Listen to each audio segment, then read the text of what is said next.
بسم اللہ الرحمن الرحیم الحمد للہ نحمده ونستعینه ونستغفره ونؤمن به ونتوکل علیہ ونعوذ باللہ من شرور انفسنا ومن سیئات اعمالنا من يهده الله فلا مضل له ومن يضلله فلن تجد له وليا مرشدا أما بعد فقال الله تبارك وتعالى أعوذ بالله من الشيطان الرجيم بسم الله الرحمن الرحيم وَدَّتْ طَائِفَةٌ مِّنْ أَهْلِ الْكِتَابِ لَوْ يُضِلُّونَكُمْ وَمَا يُضِلُّونَ إِلَّا أَنفُسَهُمْ وَمَا يَشْعُرُونَ يَا أَهْلَ الْكِتَابِ لِمَ تَكْفُرُونَ بِآيَاتِ اللَّهِ وَأَنْتُمْ تَشْهَدُونَ يَا أَهْلَ الْكِتَابِ لِمَ تَلْبِسُونَ الْحَقَّ بِالْبَاطِلِ وَتَكْتُمُونَ الْحَقَّ وَأَنْتُمْ تَعْلَمُونَ وعن جابر رضی اللہ تعالی عنہ عن النبی صلی اللہ علیہ وسلم حين أتاه عمر فقال إنا نسمع أحاديث من يهود تعجبنا أفترى أن نكتب بعضها فقال أمتهوكون أنتم كما تهوكت اليهود والنصارى لقد جئتكم بها بيضاء نقية ولو كان موسى حيا ما وسعه إلا اتباعي أو كما قال رسول الله صلى الله عليه وسلم۔ ایک معمولی اور ایک ادنا مسلمان ہونے کی حیثیت سے ہم سب اس بات کو جانتے ہیں کہ سارا قرآن ساری انسانیت کے لیے ہدایت ہے، اور اس بات کا اعلان قرآن پاک میں دو ٹوک الفاظ کے ساتھ کئی جگہ پر کر دیا گیا۔ شہر رمضان الذی انزل فیہ القرآن ھدی للناس وبینات من الھدی والفرقان، یہ قرآن تمام انسانوں کے لیے ہدایت ہے، اور تمام انسانوں کے لیے ہدایت بھی ایسی جو واضح دلائل کے ساتھ ہدایت ہے، والفرقان، اور ایسی ہدایت ہے جس میں بالکل امتیاز اور الگ الگ کر دیا گیا ہے حق کو اور باطل کو۔ ایک اور جگہ فرمایا ھذا بیان للناس، قرآن ساری دنیا کے انسانوں کے لیے کھلا ہوا بیان ہے۔ ایک اور جگہ پر فرمایا یا ایھا الناس قد جاءکم برہان من ربکم وانزلنا الیکم نورا مبینا، اے لوگو ہم نے تمہارے لیے اتار دیا ہے برہان، بہت پکی قسم کی دلیل، اور بہت بڑی روشنی تمہارے لیے اتار دی ہے۔ تمام انسانوں کے لیے قرآن ہدایت ہے۔ ایک اور جگہ پر اللہ فرماتے ہیں یا ایھا الناس قد جاءتکم موعظۃ من ربکم وشفاء لما فی الصدور، اے لوگو تمہارے رب کی طرف سے نصیحت ہے تمہارے لیے قرآن، اور یہ قرآن تمہارے دلوں کی بیماریوں کے لیے شفا ہے۔ ایک اور جگہ اللہ فرماتے ہیں ھذا بلاغ للناس، یہ قرآن اللہ کا پیغام ہے جو ہر بندے تک پہنچایا جائے گا۔ سارا قرآن ساری انسانیت کے لیے ہدایت ہے، رہنمائی ہے، روشنی ہے، فرقان ہے، بینات ہے، دلائل ہے، اس میں کوئی شک نہیں۔ اب یہ بات ہر انسان کے دماغ اور دل میں آتی ہے کہ جب قرآن ساری انسانیت کے لیے ہدایت ہے تو پھر اللہ پاک کبھی کسی مخصوص طبقے کو اور کبھی کسی مخصوص فرد کو خطاب کیوں کرتے ہیں؟ جب ہے سب کے لیے تو پھر کہیں یا ایھا الذین آمنوا، کہیں یا عبادی الذین اسرفوا، اس طرح کے خطابات اللہ نے کیوں کیے ہیں؟ حضرات مفسرین ان خطابات کی 34 وجہیں بیان فرماتے ہیں۔ کبھی تو اللہ پاک خطاب کرتے ہیں یہ بتانے کے لیے کہ جو میرا مخاطب ہے، جس سے میں بات کر رہا ہوں، اس کا مقام اور مرتبہ بہت اونچا ہے۔ جو حکم سنایا جا رہا ہے وہ سب کے لیے، لیکن خطاب اس لیے ہے کہ یہ مخاطب عام انسانوں جیسا نہیں ہے، بلکہ بہت اونچے درجے کا ہے۔ یا ایھا الرسول لا يحزنک الذین یسارعون فی الکفر،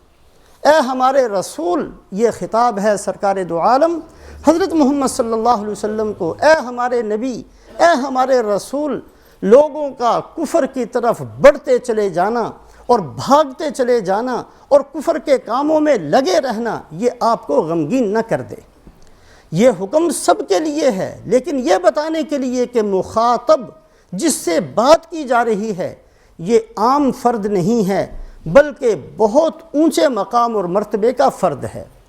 تو کبھی تو خطاب کیا جاتا ہے عظمت کو بتانے کے لیے،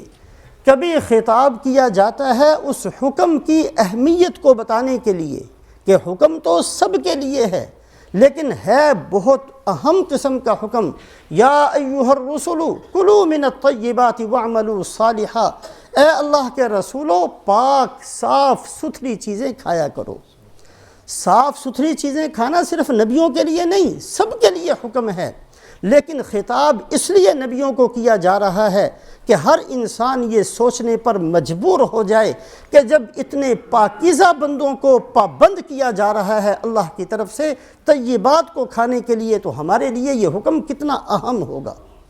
کبھی اللہ پاک خطاب کرتے ہیں محبت کا اظہار کرنے کے لیے، یا عبادی الذین اسرفوا علی انفسہم لا تقنطوا من رحمت اللہ، اے میرے بندو، اگر تم نے اپنی جانوں پر ظلم کر لیا ہے تو میری رحمت سے نا امید نہ ہونا۔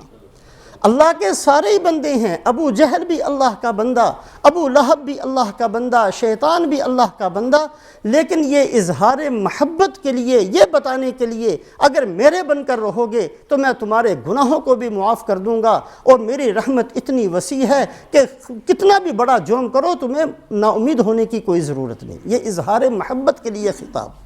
کبھی خطاب ہوتا ہے اللہ پاک کی طرف سے امتیازی شان کا اظہار کرنے کے لیے، یا ایھا الذین آمنوا۔ قرآن میں تقریباً 90 جگہ ایسی ہے کہ اللہ پاک نے ایمان والوں کو خطاب کیا، یہ بتانے کے لیے کہ جتنے نبی پہلے آئے اور جتنی امتیں پہلے آئی ہیں، اللہ پاک کسی امت کو براہ راست خطاب نہیں کیا کرتے تھے، خطاب نبی کو کرتے، نبی حکم اپنی امت کو سنایا کرتے۔ یہ امت محمدیہ کا مقام ہے، حضرت محمد صلی اللہ علیہ وسلم کی برکت سے ان کو یہ عظمت دی گئی ہے کہ اللہ پاک براہ راست ان سے بھی خطاب کرتے ہیں۔ کبھی اللہ پاک یہ خطاب کرتے ہیں اپنے غصے کے اظہار کے لیے، یا ابلیس ما منعک ان تسجد لما خلقت بیدی استکبرت ام کنت من العالین، اے شیطان، اے ابلیس، جب میں نے حکم دیا تو تو نے نافرمانی کیوں کی؟ یہ خطاب اظہار غضب کے لیے ہے، اللہ کی ناراضگی کے اظہار کے لیے۔ تو بہرحال سارا قرآن ساری انسانیت کے لیے ہدایت۔ پھر اللہ پاک الگ الگ کسی کو خطاب کیوں فرماتے ہیں، اس کی حکمتیں، یہ لمبا باب ہے، 34 حکمتیں اور 34 وجوہات مفسرین اس کی بیان فرماتے ہیں۔ اس تمہید کو سامنے رکھتے ہوئے قرآن پاک کا ایک باب ہے مستقل، اللہ پاک نے اہل کتاب کو خطاب کیا ہے۔ اہل کتاب سے مراد یہود اور نصارہ، عیسائی اور یہودی، یہ دو طبقات۔ اللہ پاک نے کئی جگہ پر یا اہل الکتاب، اے کتاب والو، یہ کہہ کر ان اہل کتاب کو خطاب کیا ہے۔ یہ بھی ایک وسیع اور لمبا باب ہے۔ آج کی مختصر سی مجلس کے اندر صرف 4 خطاب جو اللہ پاک اہل کتاب کو فرماتے ہیں، یا اہل الکتاب، یہ کہہ کر اللہ پاک نے یہودوں اور نصارہ کو، عیسائیوں اور یہودیوں کو خطاب کیا ہے، یہ بتلانے کے لیے، یہ نہیں کہ صرف حکم یہودی اور عیسائیوں کے لیے نہیں، یہ بتلانے کے لیے کہ آخر وہ کون سا جرم تھا، آخر وہ ان بدبختوں کا کون سا گناہ تھا جس کی وجہ سے دنیا میں اتنی بڑی خیر اللہ نے بھیجی۔ حضرت محمد صلی اللہ علیہ وسلم کا وجود اس دنیا میں آیا، رسول پاک علیہ السلام کی شکل میں اللہ نے اپنی رحمت کا فیصلہ فرمایا۔ آخر کون سا جرم تھا کہ یہ لوگ اس خیر سے محروم رہ گئے؟ کون سا وہ گناہ تھا کہ یہ لوگ جو انتظار کیا کرتے تھے، صدیوں سے انتظار تھا نصارہ کو، صدیوں سے انتظار تھا یہود کو، اپنی کتابوں میں کہا کرتے، کسی مصیبت میں پھنس جاتے تو دعا مانگا کرتے، اے اللہ نبی آخر الزمان جو ابھی نہیں آئے ہیں، جب آئیں گے ہم ان پر یقین رکھتے ہیں، ان کی برکت سے ہماری مصیبت کو دور فرما، اور اللہ کی طرف سے ان کی مدد ہوا کرتی تھی۔ صدیوں سے انتظار کرنے والے، اپنی کتابوں میں پڑھنے والے، ہر چیز کو جاننے والے، آخر وہ ان کا کون سا گناہ تھا کہ اللہ کے دربار سے ان کو مردود کر دیا گیا؟ اتنی بڑی خیر آئی اور بڑے بڑے لوگوں نے اس سے فائدہ اٹھایا اور کہیں سے کہیں پہنچ گئے۔ اونٹ چرانے والوں نے فائدہ اٹھایا، امت کے امام بن گئے، صحابیت کا مقام مل گیا، رضی اللہ عنہم ان کے لیے اعلان ہو گیا۔ آخر کون سی وہ نحوست تھی اور کون سا وہ گناہ تھا کہ یہود و نصارہ ان گناہوں کی وجہ سے رسول پاک علیہ السلام سے فائدہ حاصل نہ کر سکے؟ اس بات کو بتانے کے لیے اللہ پاک یا اہل الکتاب، اے کتاب والو، یہ کہہ کر یہ قرآن پاک کا ایک وسیع باب ہے۔ آج کی مختصر سی مجلس میں صرف 4 گناہوں کو سامنے رکھا جائے، اور اس لیے سامنے رکھا جائے کہ میں نے اور آپ نے اپنے آپ کو ان گناہوں سے بچانا ہے، یہ بتانے کے لیے کہ جو بندہ بھی یہ کرتا ہے، یہ اللہ کے محبوب بندے تھے، یہ ایسے لاڈلے لوگ تھے کہ اللہ نے ان کے لیے من و سلوہ کو اتارا تھا، اللہ نے ان کے لیے سمندر میں راستے دیے تھے، لیکن جب ان گناہوں کا ارتکاب کیا تو اللہ نے اپنے دربار سے مردود کر دیا، اور رسول پاک علیہ السلام سے یہ لوگ فائدہ حاصل نہ کر سکے۔ یہ بتانے کے لیے کہ وہ گناہ کون سے ہیں، ان سے بچ کر رہنا، ایک جگہ اللہ فرماتے ہیں، 4 خطاب ہیں اس کی مختصر سی مجلس کے اندر، یا اہل الکتاب لم تکفرون بآیات اللہ وانتم تشہدون،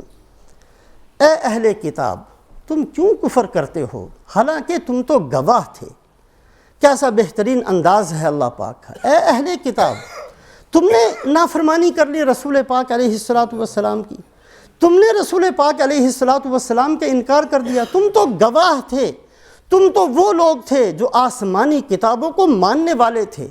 تم تو وہ لوگ تھے جو اللہ کی وحدانیت کا اقرار کرنے والے تھے، تم تو وہ لوگ تھے جو نظام وحی کو جانتے تھے، تم اس بات کو مانتے تھے کہ موسیٰ علیہ السلام پر وحی آئی ہے، تم اس بات کو تسلیم کرتے تھے کہ عیسیٰ علیہ السلام پر وحی آئی ہے، نظام وحی کو جانتے تھے، اللہ کے نظام کو جانتے تھے۔ تمہارے لیے تو ضروری تھا کہ جس دن رسول پاک علیہ السلام نے نبوت کا اعلان کیا تم گواہ بنتے اور کھڑے ہو کر کہتے کہ ہم گواہی دیتے ہیں، جو آپ فرماتے ہیں ہم تورات کے اندر پڑھ چکے، جو آپ فرماتے ہیں ہم انجیل کے اندر پڑھ چکے، جو آپ فرماتے ہیں موسیٰ علیہ السلام نے یہی بتایا تھا، جو آپ فرماتے ہیں عیسیٰ علیہ السلام نے یہی بتایا تھا، جو آپ فرماتے ہیں 1,24,000 نبی بتاتے رہے، تم نے تو گواہ بننا تھا۔ لم تکفرون بآیات اللہ وانتم تشہدون،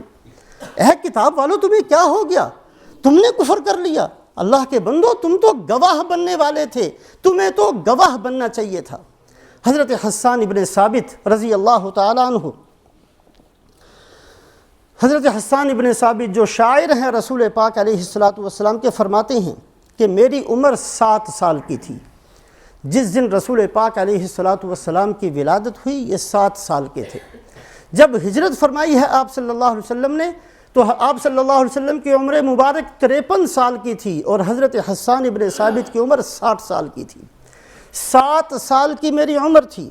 مکہ مکرمہ کے اندر ہم رہتے تھے۔ صبح کے وقت میں نے دیکھا کہ ایک یہودی عالم چیختا چلاتا شور مچاتا ہوا، اے لوگو اکٹھے ہو جاؤ، اے لوگو اکٹھے ہو جاؤ۔ لوگ اس کے ارد گرد اکٹھا ہونا شروع ہوئے، لوگوں نے گھروں سے نکل کر ایک مجمع اکٹھا کر لیا۔ اس یہودی عالم نے کہا ہماری کتابوں کے حساب سے، ہمارے علم کے حساب سے آج کی وہ رات ہے جس رات میں آخری نبی نے پیدا ہونا تھا، آج کی رات وہ نبی پیدا ہو چکے ہیں، تحقیق کرو کس گھر کے اندر ولادت ہوئی ہے۔ حضرت حسان فرماتے ہیں 7 سال کا تھا، اچھی بری کو پہچانتا تھا، واقعات کو یاد رکھ سکتا تھا، 7 سال میری عمر تھی، سارا منظر میں دیکھ رہا تھا، اس یہودی عالم کا چیخنا میرے سامنے ہے، اس یہودی عالم کا چلانا میرے سامنے ہے، سارے مجمع کو اکٹھا کرنا میرے سامنے ہے، تحقیق کی گئی، لوگ دائیں بائیں بھاگے، پتہ کرو کہ آج کی رات کس کی ولادت ہوئی ہے، پتہ چلا کہ عبد المطلب کے ہاں پوتا پیدا ہوا، عبد المطلب کے ہاں پوتا پیدا ہوا۔ جب یہ سنا تو اس یہودی عالم نے چیخ ماری، بے ہوش ہو کر گر گیا اور کہا کہ ہمیں تو انتظار تھا کہ نبی آئیں گے اور آج کی رات میں آنا تھا، میں سمجھتا تھا کہ ہمارے خاندان میں آئیں گے، ہمارے خاندان سے نبوت رخصت ہو گئی، میں نے نہیں ماننا۔ لِمَ تَكْفُرُونَ بِآيَاتِ اللَّهِ وَأَنْتُمْ تَشْهَدُونَ، اے کتاب والو تم نے گواہی کو چھپایا ہے۔ گواہی کو چھپانا کتنا جرم! ایک آدمی جانتا ہے کہ یہ سچا ہے، پھر اس کی سچائی کا اعلان نہ کرنا، اس کا ساتھ نہ دینا، اس کے حق میں گواہی نہ دینا، اتنا بڑا جرم ہے کہ اللہ کے ہاں ایسے لوگوں کو دربار سے نکال دیا جاتا ہے، محروم کر دیا جاتا ہے۔ اس یہودی عالم نے صرف اس بنیاد پر کہ ہمارے خاندان میں نبوت نہیں رہی انکار کر دیا۔ ایک دوسرے صحابی ہیں سلمہ ابن قیس رضی اللہ تعالیٰ عنہ، فرماتے ہیں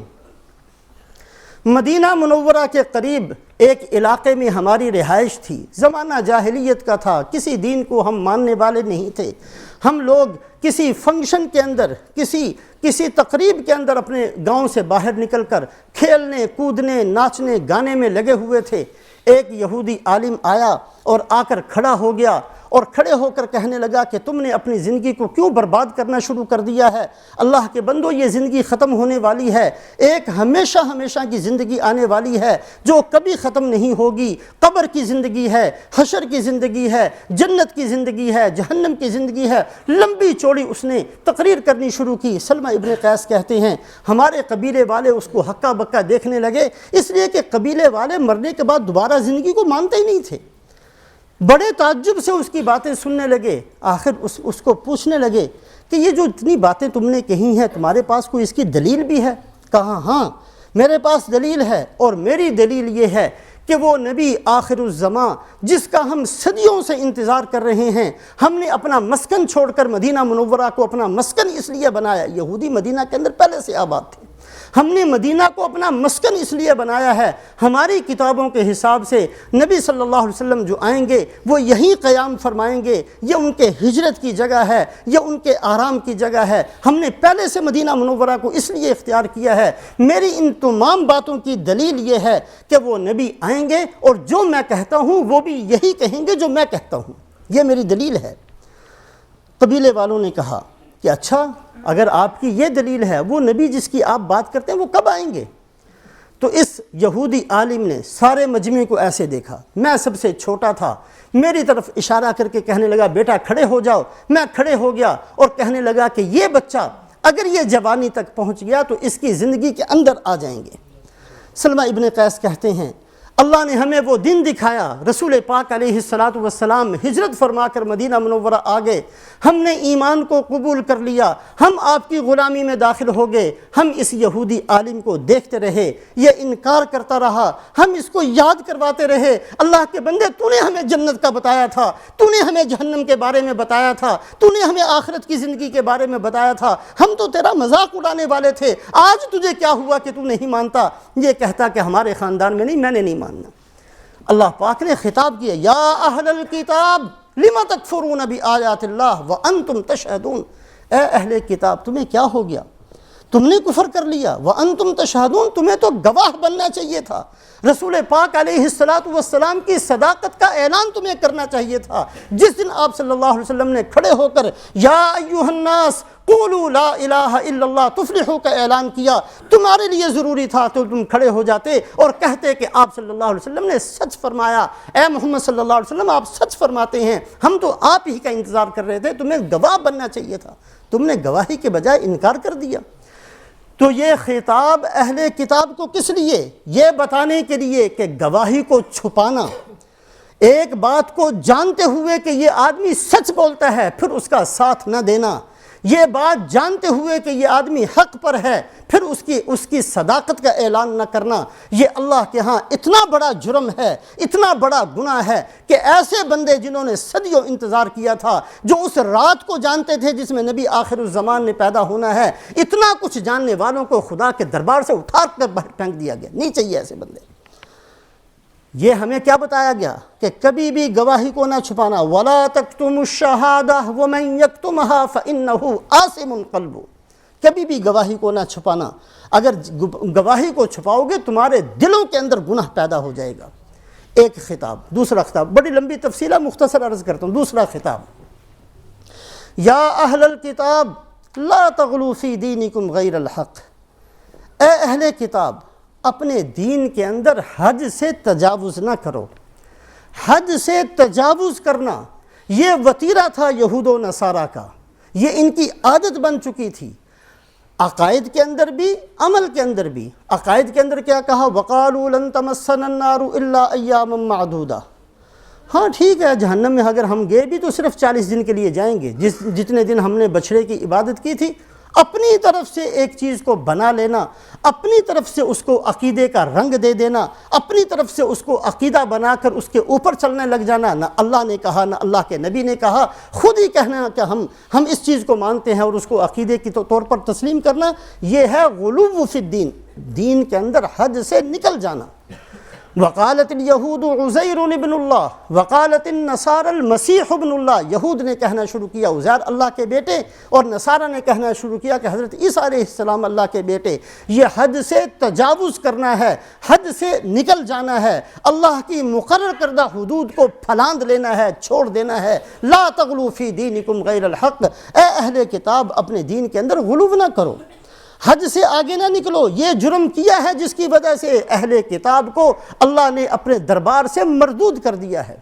وَرَهْبَانِيَّةً ابْتَدَعُوهَا مَا كَتَبْنَاهَا عَلَيْهِمْ إِلَّا ابْتِغَاءَ رِضْوَانِ اللَّهِ فَمَا رَعَوْهَا حَقَّ رِعَایَتِهَا۔ اللہ فرماتے ہیں ہم نے ان پر رہبانیت کو فرض نہیں کیا، چونکہ عادت بن گئی تھی حد سے نکلنے کی، خود ہی اپنے اوپر رہبانیت کو فرض کر کے جنگلوں میں جا کر بیٹھ گئے، نہ بیوی کو یاد کیا نہ بچوں کو یاد کیا، سب کے حقوق چھوڑ چھاڑ کر ایک طرف کو ہو گئے۔ یہ خود ساختہ دین تھا، یہ غلو فی الدین تھا، جس کی وجہ سے اللہ پاک نے اس قوم کو محروم کر دیا اپنے دربار سے۔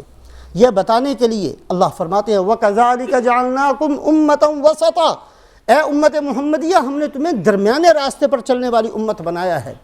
اللہ کی طرف سے ہمیں درمیانہ راستہ دیا گیا، نہ تو ہم نے بے صبری کرنی ہے کہ کوئی چیز پیش آ جائے تو چیخنا چلانا شروع کر دیں، اور نہ ہمارے دل پتھر کے بن جائیں کہ ہمیں فرق ہی نہ پڑے، نہ گھمنڈ ہونا ہے کہ ہم سیدھے جنت میں پہنچ جائیں گے، نہ اللہ کی رحمت سے نہ امیدی ہونی ہے کہ جی میں نے تو جانا ہی جہنم میں۔ دونوں کے درمیان کا راستہ ہے، اپنے اعمال سے ڈر بھی ہو، اللہ کی رحمت سے امید بھی ہو۔ اسی طریقے سے نہ تو رہبانیت اختیار کرنی ہے کہ سب کچھ چھوڑ چھاڑ کر جنگلوں میں چلے جاؤ، اور نہ حرص کو اختیار کرنا ہے کہ پیٹ ہی نہ بھرے، فرعون کا خزانہ مل جائے پھر بھی ہمارے لیے کافی نہ ہو، قارون کا خزانہ مل جائے پھر بھی ہمارے لیے کافی نہ ہو، ساری دنیا کا مال میرے پیٹ میں آ جائے پھر بھی میرا پیٹ نہ بھرے۔ یہ جو آج کل ہم نے ایک طریقہ اختیار کر لیا ہے حل من مزید والا، مجھے اور دنیا چاہیے، مجھے اور دنیا چاہیے، حلال طریقے سے چاہیے، حرام طریقے سے چاہیے، جیب کاٹ کر چاہیے، جس طریقے سے مل جائے مجھے چاہیے، یہ اس امت کا وتیرہ نہیں ہے، یہ اس امت کی عادت نہیں ہے۔ درمیانی راستہ ہمیں دیا گیا ہے، رہبانیت سے بھی منع کیا، ایسا بھی نہ کرنا کہ سب کے حقوق چھوڑ چھاڑ کر ایک طرف ہو جانا، اور یہ بھی نہ کرنا کہ دنیا کے اتنے پیچھے پڑ جاؤ کہ سب کچھ ہی بھول جاؤ، نہ کبھی قبر یاد رہے، نہ کبھی حشر یاد رہے، نہ کبھی یہ یاد رہے کہ میں مسلمان ہوں، نہ کبھی اللہ کا حکم یاد رہے، نہ کبھی اللہ کے نبی کی سنت یاد رہے، نہ کچھ بھی یاد نہ، دنیا دنیا دنیا دنیا، اتنی مصیبت بھی اپنے اوپر مسلط نہ کرنا۔ وَرَهْبَانِيَّةً ابْتَدَعُوهَا، نصارہ کی طرح رہبانیت بھی نہیں، اور یہ بھی نہیں کہ حریص بن کر دنیا کے اندر ہو، درمیانی راستہ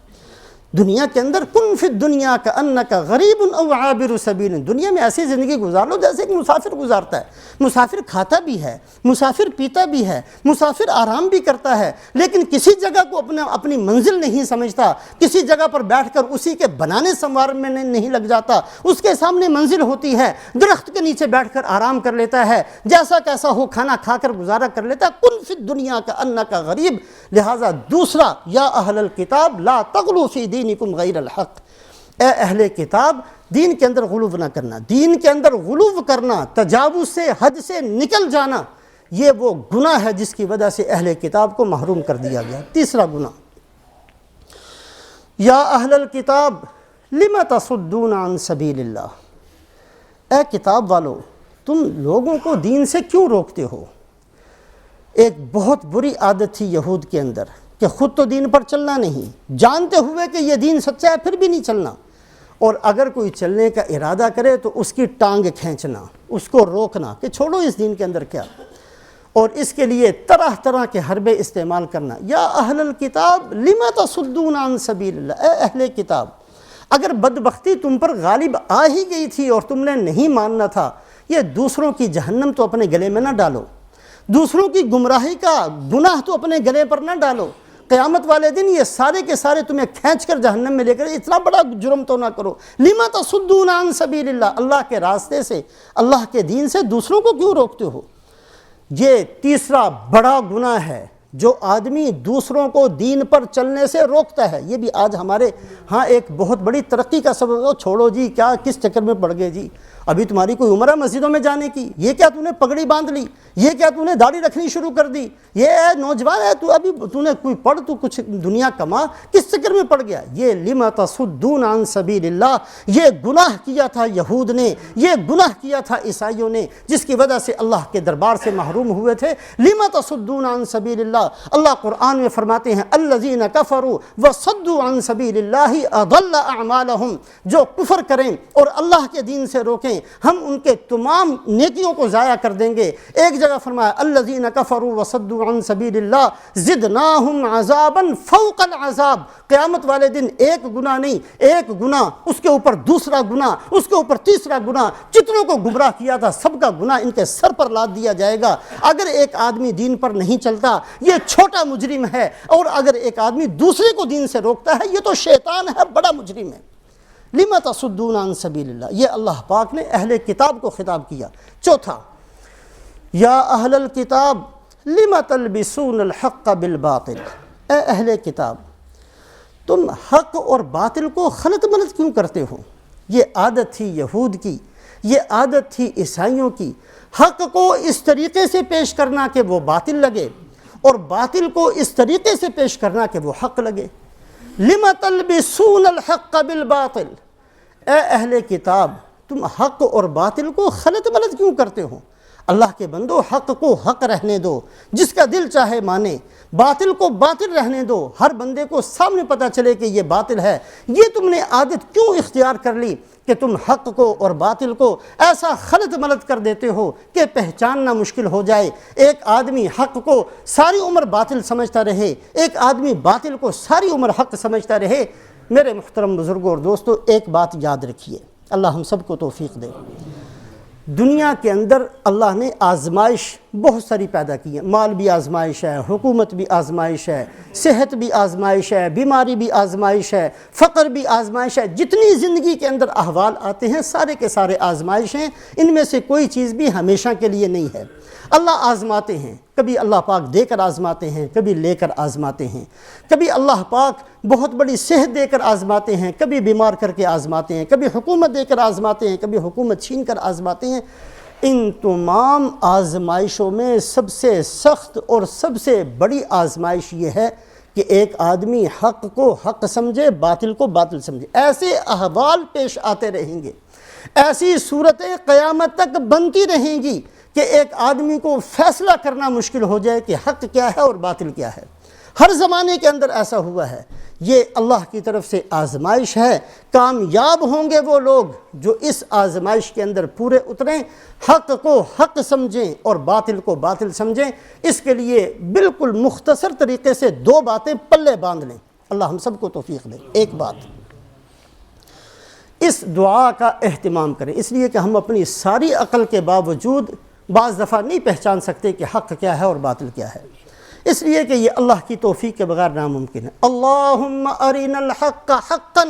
وارزقنا اتباعہ، وَأَرِنَا الْبَاطِلَ بَاطِلًا وَارْزُقْنَا اجْتِنَابَهُ۔ بہترین دعا اس کا اہتمام ہر بندہ کرے، اے اللہ میں نہیں جانتا میری عقل چھوٹی ہے، اے اللہ میں نہیں جانتا میرا علم ناقص ہے، اے اللہ جو راستہ آپ کو پسند ہے، جو طریقہ آپ کا ہاں محبوب ہے، جس کو آپ نے حق قرار دیا ہے، اے اللہ مجھے دکھا دے کہ یہ حق ہے اور مجھے اس پر چلنے کی بھی توفیق دے، اور اے اللہ باطل میں نہیں جانتا، اے اللہ آپ جانتے ہیں، میں آپ کا بندہ بن کر جینا چاہتا ہوں، میں آپ ہی کا بندہ بن کر مرنا چاہتا ہوں، میں آپ کے قیامت والے دن آپ کے بندوں میں شمار ہونا چاہتا ہوں، اے اللہ باطل کھل کر میرے سامنے آ جائے اور مجھے توفیق بھی دے کہ میں باطل سے بچتا رہوں۔ اس دعا کا ایک تو اہتمام کریں۔ اللہم ارنا الحق حقا وارزقنا اتباعا وارنا الباطل باطلا وارزقنا اجتنابا۔ اس لیے کہ بہت بڑی آزمائش ہر زمانے کے اندر ہے کہ آدمی حق اور باطل کے اندر خلط ملط ہو جائے، فرق نہ کر سکے، امتیاز نہ کر سکے، پتہ نہ چل سکے کہ حق کیا ہے اور باطل کیا ہے۔ ایک راستہ۔ دوسرا حل اس کا یہ ہے کہ اپنے صلحاء کے ساتھ اپنے آپ کو جوڑ کر رکھنا، نیکوں کے ساتھ اپنے آپ کو جوڑ کر رکھنا۔ یہ اللہ پاک کی ایک بہترین عادت شریفہ ہے، اور اللہ پاک نے اس کا اہتمام کیا ہے کہ جو بندہ جس کے ساتھ جڑ کر رہتا ہے، اللہ پاک اسی کی عادات اس کے اندر داخل کر دیا کرتے ہیں۔ ایک چھوٹا سا قصہ ہندوستان کے اندر پیش آیا۔ تقسیم سے پہلے ایک تحریک چلی، چونکہ ہندوستان ایک ایسا ملک تھا کہ وہاں وراثت کے مسئلے میں بہت زیادہ ظلم کیا کرتے، آج بھی ہے، آج ہمارے اندر بھی ہے۔ ہم پاکستان بنا لیا پھر بھی ہمارے اندر وہ گناہ ختم نہیں ہوئے، ہم ان ملکوں میں آگے پھر بھی وہ بد نصیبی ہمارے اندر آج تک موجود ہے۔ وراثت کے مسائل کو ہم جانتے نہیں ہیں، اور وراثت کے جو شریعت کا باب ہے اس کے حساب سے وراثتیں تقسیم نہیں ہوتی، بہت بڑا گناہ ہے، یہ اس کا لمبا باب ہے۔ ایک طریقہ تھا ہندوستان کے، چونکہ ہندو ایسی قوم ہے جس نے سب سے زیادہ عورت پر ظلم کیا، لہٰذا ہندوؤں کا طریقہ یہ تھا کہ لڑکیوں کو، بہنوں کو وراثت نہیں دیا کرتے تھے۔ انہی کی وجہ سے مسلمانوں کے اندر بھی یہ طریقہ آیا کہ لڑکیوں کو، بیٹیوں کو، بہنوں کو کوئی وراثت نہیں، بھئی تمہاری شادی کر دی بٹ ٹھیک ہے وہی کافی ہے، جتنا تھا اسی کی چھٹی، وراثت نہیں دیتے تھے عورتوں کو۔ اور اس کے بعد پھر یہ عاق نامہ، جس بیٹے نے زیادہ خدمت کی اس کو وراثت دے دی، جس نے نہیں کی اس کو نہیں دی، حالانکہ اس طریقہ کا شریعت میں کوئی حکم نہیں ہے، سب ایک جیسے شریک ہیں۔ بہرحال ایک تحریک چلی، اور یہ تحریک چند نوجوانوں نے چلائی، وقف علی الاولاد اس تحریک کا نام تھا۔ اس کا مطلب یہ تھا کہ بجائے وراثت کے طور پر اپنی اولادوں کو اپنی جائیداد دی جائے، اس کے طور پر یہ کیا جائے کہ اپنی اولاد کے لیے اپنی پراپرٹی کو، اپنی جائیداد کو وقف کر دیا جائے۔ وقف کا مسئلہ یہ ہے کہ وہ کسی کی ملک میں نہیں جائے گا، کوئی بھی وارث اس کو بیچ نہیں سکے گا، البتہ اس کے جو فائدے ہیں، اس کو جو استعمال کرنے کی چیزیں ہیں وہ ان کے اندر رہیں گی۔ اس میں یہ ہے کہ اگر بیٹی کی شادی ہو گئی، وہ نہیں کر رہے، تو وہ خود بخود اس سے محروم ہو گئی، اور اگر کوئی وارث اس جائیداد کو بیچنا چاہے گا تو بیچ نہیں سکے گا۔ کئی لوگوں کے دماغ میں یہ بات آئی کہ باپ داداؤں کی جائیداد محفوظ رہے گی، لہٰذا بجائے وراثت کے نظام کو کرنے کے ہم وقف علی الاولاد، اپنی اولاد پر اپنی جائیداد کو وقف کر دیا جائے۔ اس کی تحریک شروع ہوئی، چند نوجوانوں نے شروع کی، بہت سے علماء سے اس پر دستخط بھی کروا لیا۔ حضرت تھانوی رحمۃ اللہ علیہ فرماتے ہیں میرے پاس یہ فتویٰ آیا تو میں نے بھی ارادہ کیا کہ اس پر دستخط کر دوں۔ میں نے پھر سوچا کہ یہ ایک نئی سی چیز ہے، مجھے اپنے استادوں سے پوچھ لینا چاہیے۔ تو مولانا یعقوب صاحب رحمۃ اللہ علیہ بہت بڑے اللہ والے تھے، میں ان کی خدمت میں گیا، میں نے کہا جی یہ کچھ ایک تحریک چلی ہے وقف علی الاولاد کی، مجھ سے بھی دستخط کروانے کے لیے کچھ لوگ آئے ہیں اور بہت سارے علماء نے دستخط بھی کر دیے ہیں، آپ کیا فرماتے ہیں؟ تو مولانا یعقوب صاحب رحمۃ اللہ علیہ نے فرمایا کہ جو بندہ اس پر دستخط کرے گا خطرہ ہے کہ اس کا ایمان سلب ہو جائے، اس لیے کہ اس پر دستخط کرنے کا مطلب تو یہ ہوا کہ اللہ نے جو وراثت کا ایک نظام بنایا ہے وہ بیکار تھا۔ دوسرے لفظوں میں یہ مطلب ہوا کہ اللہ کا بنایا ہوا نظام ہمیں قبول نہیں ہے، وہ نظام بیکار تھا، ہم اپنی طرف سے ایک نظام بنانا چاہتے ہیں۔ اللہ کے احکام جو نازل کرنا ہیں وہ قیامت تک کے لیے ہیں۔ یوصیکم اللہ فی اولادکم، پورا رکوع اللہ نے اولاد کی وراثت کے بارے میں نازل فرمایا، اس کو کل عدم کرنا ہے۔ حضرت تھانوی رحمۃ اللہ علیہ فرماتے ہیں کہ میری آنکھیں کھلیں، میں یہ سمجھ گیا کہ واقعی اس بوڑھے نے مجھے تو بچا لیا، ایمان بچ گیا اس بوڑھے کی وجہ سے، اور یہ نصیحت فرمائی کہ اگر اپنے آپ کو حق پر لگانا چاہتے ہو تو بوڑھوں کے ساتھ جڑ کر رہنا، دو باتوں کا اہتمام، اللہم ارنا الحق حقا وارزقنا اتباعا وارنا الباطل باطلا وارزقنا اجتنابا، اس دعا کا اہتمام۔ اور دوسرا جو صلحاء ہیں، جو نیک بندے ہیں، جو اپنی زندگی دین کی محنت میں لگاتے ہوئے بوڑھے ہو چکے ہیں، ان کے ساتھ اپنے آپ کو جوڑ کر رکھنا، یہ اللہ کے ہاں انشاءاللہ حق پر رہنے کی دلیل ہے۔ اللہ مجھے بھی توفیق نصیب فرمائے، آپ حضرات کو۔